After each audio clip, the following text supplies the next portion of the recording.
Welcome guys, and today I'm going to show you how you can connect your PSP to your iPhone hotspot.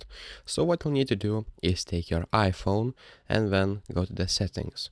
After that, make sure to go to the personal hotspot and basically enable your hotspot. Right here you'll see your Wi-Fi password that you're going to use for PSP to connect it. So make sure to change that or just remember it. And after that, make sure to maximize compatibility because PSP is an old device, so it will help.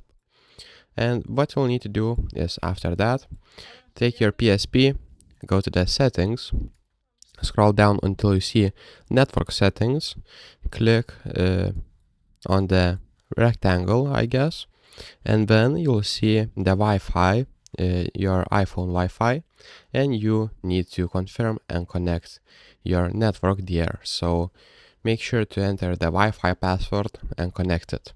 If that doesn't work, make sure to turn off the compatibility mode and try without it. That should fix your problem. So if this video was helpful, please make sure to subscribe to Guide to Everything, comment down below for the algorithm, and see you in the next one.